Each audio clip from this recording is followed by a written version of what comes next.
रात के 2 बज रहे थे। कराची की एक सुनसान गली में सन्नाटा इतना गहरा था कि अपनी ही सांसों की आवाज सुनाई दे रही थी। तभी एक काली बाइक तेजी से गुजरी। 2 गोलियां चलीं और एक ऐसा इंसान जमीन पर ढेर हो गया जिसे दुनिया का सबसे खतरनाक आतंकी माना जाता था।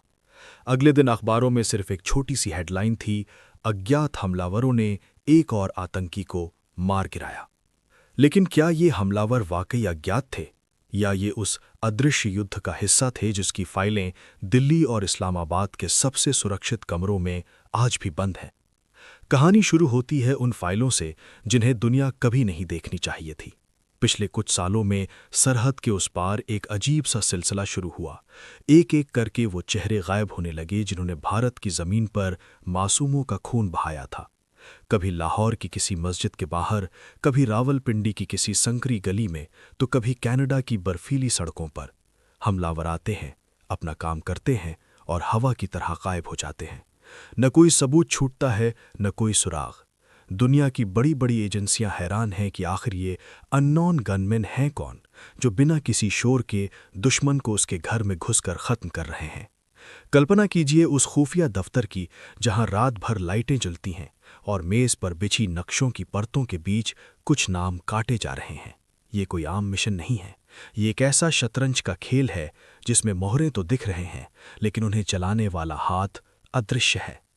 जब 26/11 का मास्टरमाइंड सड़कों पर खुलेआम घूम रहा हो और कानूनी रास्ते बंद हो चुके हों, तब सिस्टम के अंदर से एक ऐसी आवाज़ उठती है जो कायदे कानून की किताबों को बंद कर देती है। एक ऐसी टीम तैयार की जाती है जिसका कोई नाम नहीं होता, जिनकी कोई पहचान नहीं होती।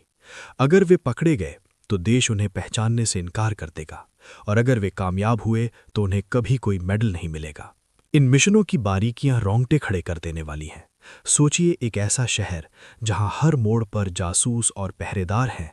वहां कोई अजनबी घुसता है, हफ्तों तक रेकी करता है, दुश्मन की हर हरकत पर नजर रखता है और फिर उस एक सेकंड का इंतजार करता है जब सुरक्षा में मामूली सी चूक हो।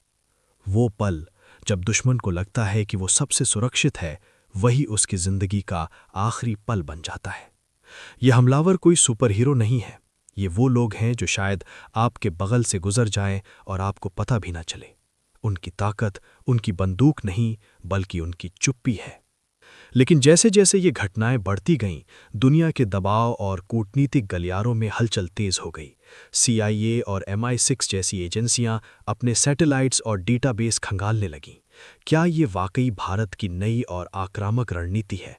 क्या हम डिफेंसिव ऑफेंस के उस दौर में पहुंच चुके हैं जहां अब हम सिर्फ वार सहते नहीं, बल्कि जड़ पर प्रहार करते हैं?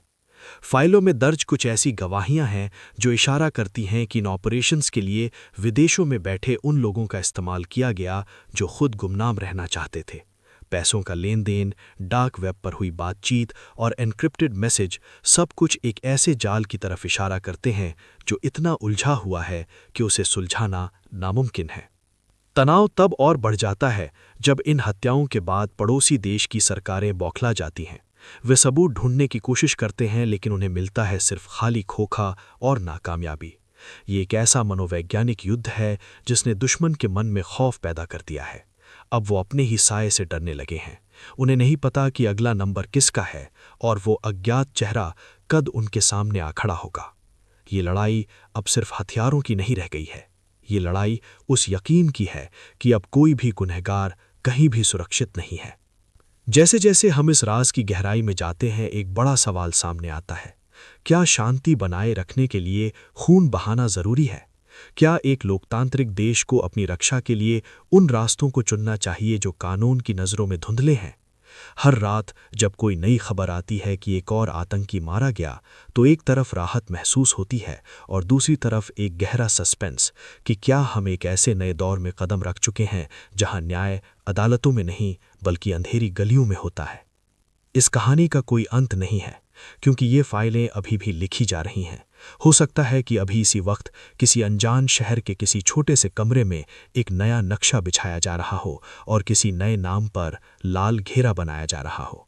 अननोन गनमैन सिर्फ एक नाम नहीं है, ये एक संदेश है उन लोगों के लिए जो सोचते हैं कि सरहदें उन्हें बचा लेंगी।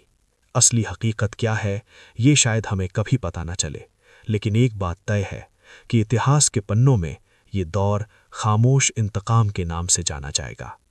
हम बस इतना सोच सकते हैं कि क्या वो अज्ञात हमलावर वाकई कोई अजनबी था, या वो उस सिस्टम की परछाई थी जिसने अब सहना छोड़ दिया है।